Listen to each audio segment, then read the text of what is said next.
What's going on, guys? It's RussellMuscleTV here, back again with another Survivor Retrospective video. We're getting through it as we're now on Survivor Millennials versus Gen X. Today, I'm super excited. We're once again joined by Snuffed. Yeah, I'm really excited to be unpacking this season. Millennials versus Gen X. I've got very fond memories of this season. It was my first live season, so really excited to be unpacking this with you today. 33 out of 40 seasons. We're nearing the end of your retrospective series. 33 out of 40 seasons, which means we're almost at season 41 of Survivor. How excited are you for that? Oh, so excited. I've been doing a little bit of pre-season content on my channel and also podcasting about it as well on Reality Pop, and just so keen to get a new season of Survivor to discuss. And I suppose, yeah, once you finish with these videos, we'll all be talking about new content and speculating about, what the big moves are. Excited for talk about the monster, the new content, but we're talking about old content here today, guys, with Survivor Millennials versus Gen X. Remember, I'm going to leave a link down in the description to Snuff's channel.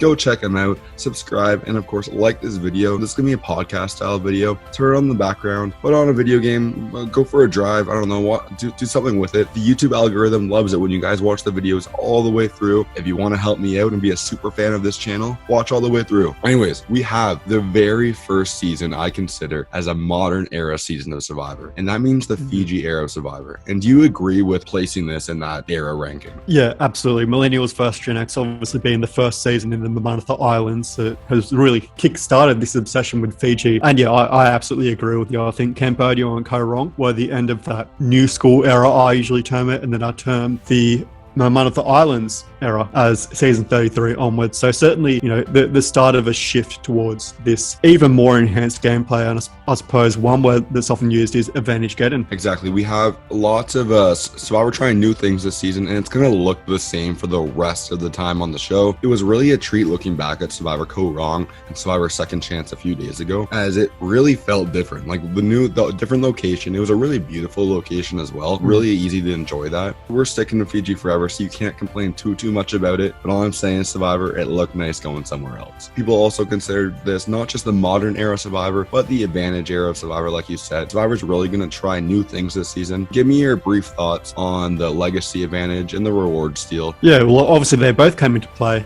in really extreme fashion. We saw with Adam Klein, obviously given the reward steal to Chase Star, sort of as a token of goodwill, and that really built their bond and actually probably positioned Adam in a good way to go towards the end. I think while it worked against him for a bit of the game, it also proved to be to his benefit because it really allowed him to build that social capital. And with the legacy advantage as well, building that relationship, it helped Ken towards the end, having that strong relationship with Jessica. So it really shows the value of building strong alliances. And for the first time ever, there'll be a cyclone evacuation on Survivor. These guys got to leave the island. I mean, it just shows Survivor's crazy. The monster out there, I don't know about that, but it was kind of cool to see. Another big point I have here is, although the theme is of Millennials versus Gen X, it is fun and it adds some really good tribe divisions and some good TV moments. I think overall this theme is pretty overwhelming, and Jeff likes to use it and talk about it a little too much. Yeah, when texting and saying how are you, do you use the full why are you, or do you use the letter U? Why are you? Let's go. We have the weird awkward skip in between Survivor Cambodia to Survivor Co-Wrong, as those seasons were filmed out of order. Do you think this makes a little more sense here? Yeah, it was a very advantage heavy season. Cambodia and Millennials versus Gen X really carried on that legacy. Obviously, Co-Wrong was almost a little bit of a break and sort of back to the old school era because there were so many medivacs. It was a unique season. But as we said, Millennials versus Gen X certainly beginning to ring in this new advantage getting era with the Stealer Reward advantage and also the legacy advantage being introduced. We're going to talk about the pre-swap first. We're starting off with easy tribe divisions. It's easy to recognize them because of the Millennials versus Gen X theme. We have, in the early parts of this game, we have the Takai tribe. I'm not really trying to say. You got your Gen X's going to tribal council and being voted off 3 times a year pre-swap. It's the third season, I believe, with the age division after Survivor Panama and Nicaragua. I liked it. I thought, there were a lot of, obviously, the Rachel vote at the very beginning, Rachel being very outspoken. The Mari blindside was absolutely sensational. Still one of my favorite tribal council moments was when Mari was saying Hannah's getting stressed. She's probably just thinking about butterflies and unicorns, pooping out rainbows. And just that really fun moment again with Hannah in the voting booth, really questioning what do I do, having that breakdown. And Adam saying, she hasn't voted yet. What's going on here?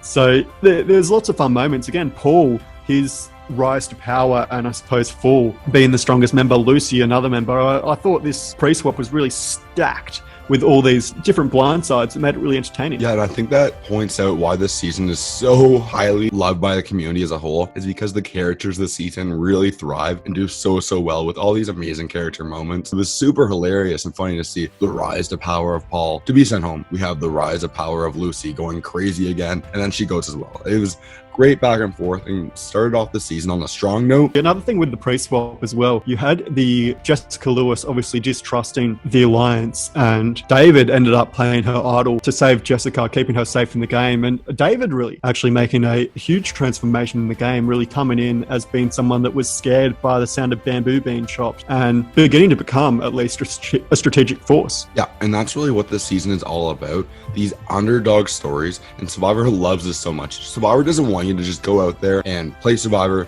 and be yourself. Survivor wants you to come out here and play the game and change throughout the entire game, which is really, we get a lot of times throughout the season. We get the David story, the Adam story, all these little things. Survivor wants you to, this to be a world-changing experience for you, and you really see that at the start of this game with David, right? And that's really where like everyone starts to first fall in love with him and the amazing character that we'll get to he turns out to be. And we also saw, I have in one of my notes here for the pre-swap, we have the beginnings of the Figgy and Taylor showmance. Oh, Figgy and Taylor, what a mess, really. Yeah. Obviously, Figgy bit the bullet there. And Michaela just giving some great commentary around them kissing in the shelter and how it's so nasty. You haven't brushed your teeth in however many days.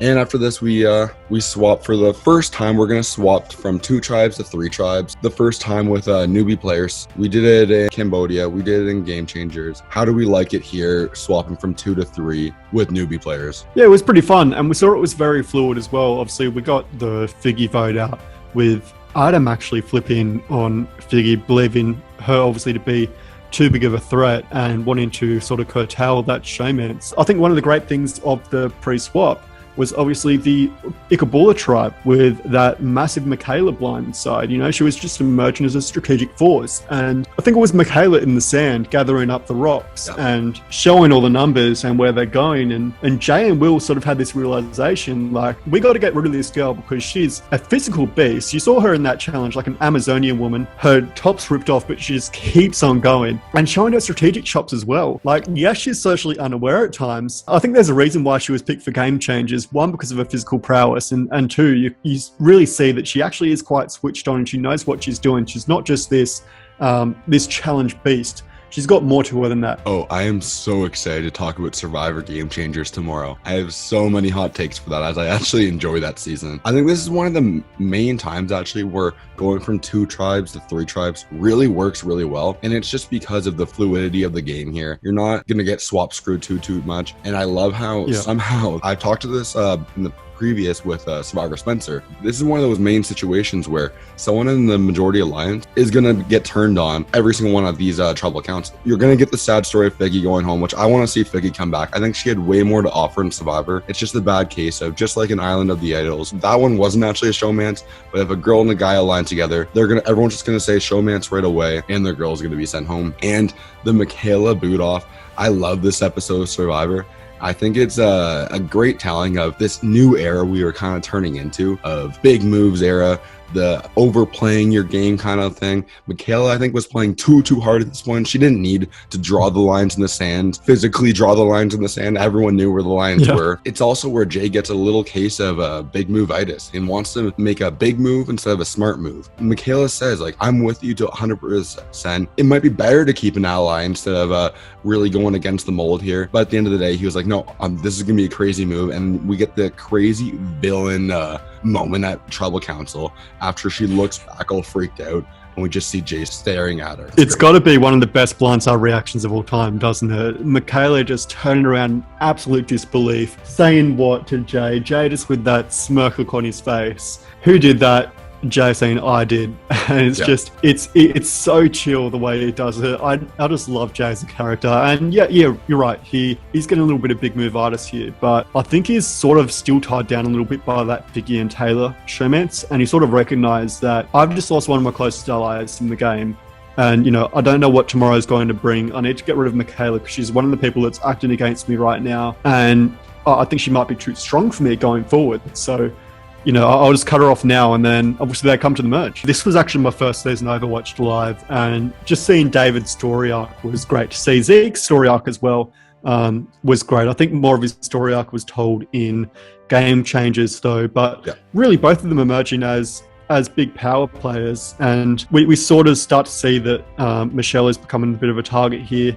And the mother of Dragon, she was someone that I really liked. I think the whole millennial side of the cast were just such great characters. Like really, I don't think there were any weak characters on that side other than maybe Will. And Will being the 18-year-old. So obviously, going back a little bit at the season airing in 2016, I was cheering on Will here. I was like, oh, that could be me playing Survivor. But yeah, he's kind of like the letdown on the tribe here. How do you feel about these bigger merges that Survivor continues to push more and more as we go into the future? Well, I think what we've seen lately is it's become a bit chaotic, having so many different people at Tribal Council, so many advantages, and then having all these whispers happening at Tribal Council. But I do like the 13-person merge. It gives more assurances. It makes the game more fluid, because it means that those tribal alliances don't come in being rock solid, and I suppose it also benefits having the tribe swap and splitting into 3 tribes, because what you don't want happening is you don't want a Pagongin or an Oolongin or whatever tribe has been decimated in the past.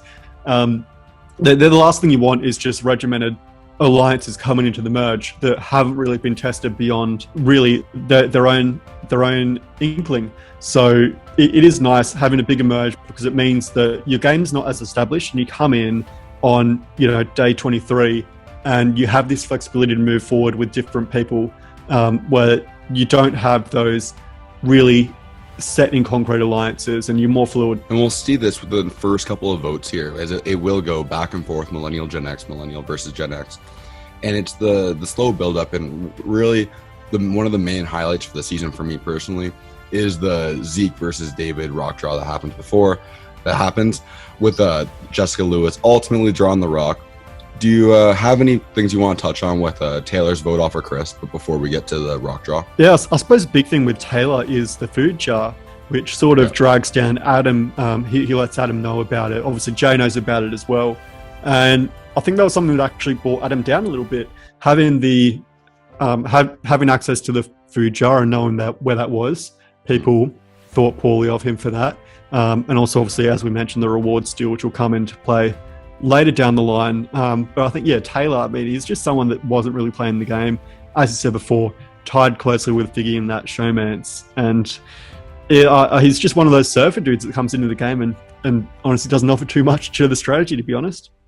Yeah, so players like Taylor, they're really hit or miss. There's sometimes where they will add some good comic relief to the season. They'll add some little bits if they're trying at all.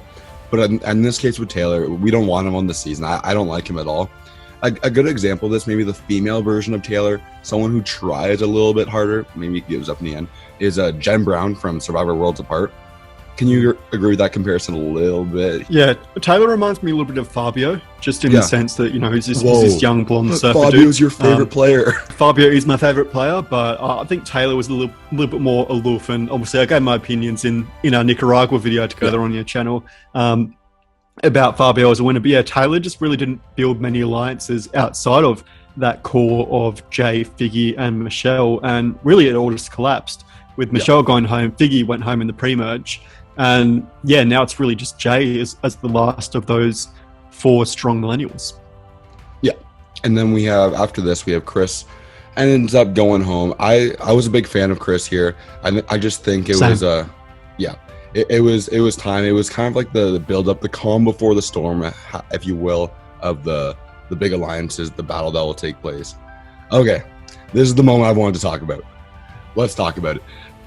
Zeke is building his troops, David's building his troops, and this is crazy to see especially as a David fan for anyone out there, because David started the game being scared of every single thing, and now he's a captain calling his troops in for battle, and it really is a great moment of these 2 guys battling it out. And if you're anyone else here, you're absolutely loving this, because David and Zeke are getting most of the heat for this. So no matter what side ends up on top, Zeke and David are going to be eventually the bigger targets, right?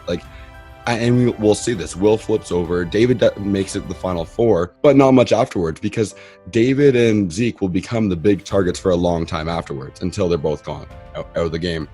Do you like the rock draw? Do you think it's good strategy to ever use it? Like, it's a super, super risky move. Yeah, well, it's a very risky move, as you say, and it's very regimented. You know, if you're very regimented in a plan and you're going to go one way no matter what, you don't want to concede your ground, then it's great. But certainly, you know, what you do, I mean, Jessica was probably one of the biggest proponents of sticking with the vote and you know, staying for Zeke. And in the end, she draws the white rock and goes home. I think it was the third time after Pascal and Katie Collins have drawn rocks in the past. I think it's just the three rocks throughout history. I like the twist because it encourages you to take that sort of your own game into your own hands. Obviously, it gives Zeke and Hannah immunity at that point. And then, it just leaves it up to luck, really, which is the fun thing. And I think what was crazy about that as well is you had Jay was immune and Ken was immune as well. So there were really, I think, 6 players eligible to be voted out, eligible to draw the rock, rather.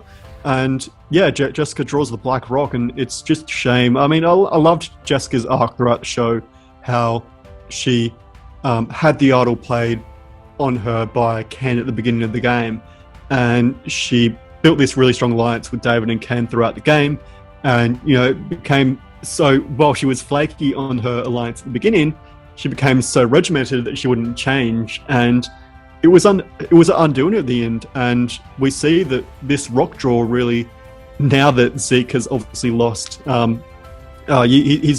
he's got the target being put on him now, and a lot of people are looking at him as a major threat, and it really starts to build against him. Yeah, and like when you're looking at the cast of players here, I'm sad that Jessica was the one that ends up drawing the rock, but other than like a few people on this cast, there's no one that I want to see draw the rock, right? That kind of points out to how amazing this cast really is. Like, sure, Ken can draw the rock, Will can draw the rock, but other than that, I love this cast. Like, I love most people in this post-merge, and that's what makes this season itself feel so special. And then Zeke, obviously, his threat level just gets way too high, so he ends up going home because of the Will flip. And then after that, we get a little bit of a pagonging happen as everyone from that alliance kind of gets knocked off bit by bit. Want to touch on a little bit, I love, and as a Adam fan, you gotta love this as well. Do you like the Adam and Jay dynamic duo here? The weird, like, they're villains, they don't like each other, but they do like each other. I love it. Yeah, it really is one of the magical moments about Survivor, and I love seeing those interpersonal relationships. I mean, that was one of the great things about this season. You saw Chris and Zeke build that bond because they both went to OKU, and you saw Zeke and Brett come together, Brett revealing that he was actually homosexual, and that he's hidden that really his whole life. Confiding in Zeke, it shows, you know, how strong those relationships are out there in the game. And Adam and Jay sitting in the hammock, I think it's one of the greatest social bonds I think I've seen in the game of Survivor. Certainly, you look at them as sort of being like brothers. They don't like each other all the time, but they have that connection, and they build that through telling them each other's stories about their mother, and you know, obviously confiding in each other and sharing this personal information in the game. While they're bitter enemies, they're also almost as I say, like brothers, they're almost the best of friends in the end because they built this really close relationship. Yeah, exactly, 100%. And I start to become a really big fan of Jay here near the end. Such an interesting character, a little bit of big move-itis, a little bit of not really knowing what he's doing out there, but having a great time anyway. Goes on a little bit of an immunity run, has some idols, and then eventually runs out of gas, plays the fake idol, which is a fun moment whenever it happens, and ends up going home. And of course, we have, just before that, I want to say rest in peace, always going to be missed. Obviously, Sunday was a great personality out here on the island. Yeah, really unfortunate. Obviously, she passed away from cancer earlier this year. Such a bright light in the season as well. It's always fun having these characters who just so nice, obviously being a youth pastor and being able to build that connection. She seemed so close with the cast, and that's the beautiful thing about Survivor is you get these completely different people, like Jay and Adam obviously coming together through their connection through their mothers, and Sunday, creating great relationships with a lot of the younger members on the cast and also the older members of the cast. I know her and Brett were the best of friends outside of the game. She had a great relationship with Adam as well. But yeah, I think she was one of those sort of casualties of just being on the wrong side of the alliance, and she had that really close alliance with Brett when they went to the Ikabula tribe together. Such a bright light in the season. 100%. And now we are down to our final 5. We got Brett LaBelle, we got David Wright, Hannah Shapiro, Ken McNickle, and Adam Klein here. I'm sure we're going to get some sort of legacy advantage or dis-legacy advantage here in season 41. Yeah, it could very well be like an extortion advantage like we saw with Tony and Winners at War, but we saw Sarah played it perfectly, voting out Sierra in Game Changers, and then getting it wheeled for her. So yeah, it could come into play. I'm not sure whether we will see the legacy advantage back. We saw a little bit of it really in Winners at War with the fire token sort of twist. And I think it does give credence to, in this advantage-heavy era where people are just always blindsiding people, having those strong alliances with people and building these strong social relationships so that, when someone gets voted out, they give you the legacy advantage and it gives you an upper hand in the game. But yeah, as we said, it came into play at the final 6 with Ken playing that, receiving it off of Jessica. And at that final 6 vote as well, Jay, with his fake idol that was made by David, such a great moment to see him play his idol, so confident, and then for Jeff to throw it in the fire and see Jay go home. Yeah, great moments. Okay, you touched on your favorite player of the season, or one of your favorite players of the season is David. How do you feel with him being our fallen person here, our fallen comrade, being the last person voted off? Yeah, it was just the best story arc I think we've had in Survivor. In your Nicaragua video, we talked about Holly Hoffman, and I think she's another great example of someone that came into the game as someone that was really at the bottom, at their absolute worst, struggling to get along, and in the end they became the fallen angel and the biggest player in the game. And for David, he was scared of anything that moved. He was blocking his ears every time bamboo was being chopped, and then in the end, he created this.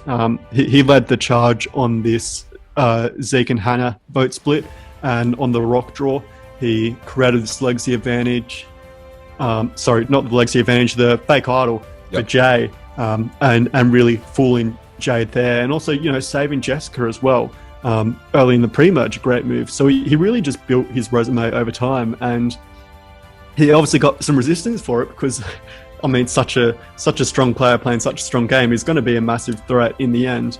And I think for Ken to lose his closest ally at this point in the game and to have to accept cutting him at this point in order to have a chance to win, it was the right move on Ken's part. But yeah, David's such a massive character, and I'm glad we got to see him back in Edge of Extinction.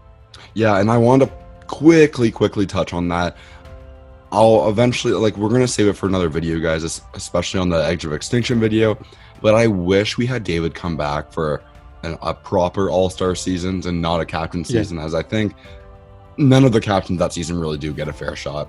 But we get our final 3 now with Hannah, Ken, and Adam. Adam sweeps it, guys, with a 10-0-0 vote. I love Adam as a player. I think he's a really flawed player, a winner of Survivor. He definitely plays a messy game, not a perfect game by any means, going back and forth, being on the bottom a couple times throughout the season, making some errors. But that's the great thing about a super fan winning Survivor, is he was learning as he went, and he was loving every single second of the experience. And I think that's amazing, especially for all us super fans out there. This guy was living the dream. He's been trying to get casted on Survivor for so many years. Finally gets put on the show, ends up winning the show, and then, we'll talk about it a little later, but gets invited back for Winners at War. This guy lived a crazy Survivor experience. Yeah, I think he said it best. He played a messy game, obviously. He was really on the outsides of that alliance with Figgy, Taylor, Jay, and Michelle really working against them. I think in the first vote, he was voting with Mari, and Zeke, he voted against Fiji, playing a crucial role in getting Fiji out of the game after the swap. But certainly, you know, he was always, yeah, as you say, learning along the way and figuring things out. But for the most part, I'm pretty sure other than the first vote, he was on the right side of the vote basically every single time, except for maybe the Brett vote. Yeah. So he knew what was going on throughout the game. And as we touched on with the reward advantage, giving that up to Jay and building that social bond as well, coming back from that deficit he was in after Taylor really threw him under the bus, he did a great job. And when you look at who he was against in the final three, it makes sense that he won in the unanimous vote. But certainly if he was against David, I don't think he would have won. I don't think that's any question. Maybe David would have even swept the jury against Adam, because David was such a stronger player. But Adam out of the final three, I mean, Ken really was a non-factor. And Hannah, didn't play the strongest game either. So Adam was pretty clear-cut the best out of the final three. Yeah, and I think although we get the big underdog story here with David, I think it's great how the season ends with someone having an underdog story as well, having Adam, really grow into his own as a Survivor player. And then I hate the criticism people give Adam's game for, he told everyone about his mom right at the final tribal council, and that's why he sweeps and gets a 10-0-0. Maybe he doesn't get a full sweep here, but Adam still wins the game. Guys, chill out there. You gotta stop with that. Adam wins this game still, even if he doesn't say that. Do you agree with me? Yeah, absolutely. I still think he wins the game because Hannah and Ken didn't play much of a game at all. They were really just almost goats. So it was almost like there was one I hate player in when the I say game that. and the other two were goats. Yeah, I just need to point that out, guys. So you gotta chill with that. Before we wrap this up, we've gone through the Survivor season. Give me your overall thoughts. Yeah, I really enjoyed this season. Obviously, as we said, the start of MvGX, the start of the Mamantha Islands era of Survivor, but lots of great characters. We've obviously seen David Wright, Zeke, and Michaela all return. Obviously, I'm sure you'll discuss Zeke and Michaela tomorrow in your Game Changers video. But certainly, other great characters on this season, like Figgy, like Michelle, Brett LaBelle, Chris Hammonds, Jessica Lewis, Sunday Berquist, rest in peace. Like, so many great characters. Salty Mari as well in the preseason. There's just, it was a great all-round cast and lots of entertainment. Yeah, I exactly agree, guys. This is the beginning of the modern era of Survivor. This is really the most recognizable era in recent years, and that's just because it all feels the same. And the superfan community, this online Survivor community, this is where it really starts to grow and grow fast into its own. All these Survivor YouTubers, people are doing big things. I'm excited to see what happens in the future here. My really only negative I have on this season, and why I don't rate it as one of the best, because I love this season so much, and the character development, the social interactions are so amazing. But really, guys, my only negative is the constant nagging we get from Jeff and everyone else is, millennials, how do millennials act? How do Gen X act? I think they go a little too hard on the theming of the season, but other than that, I think it's an amazing season of Survivor. Make sure you guys like the video, comment down below if we got anything wrong, what you think of the season. Do you like it? Do you hate it? Let us know your thoughts. And of course, go check out Snuffed, subscribe to him. My final rating for Survivor, Millennials versus Gen X, is a 9.4 out of 10. The very top of S tier, just missing out on double S.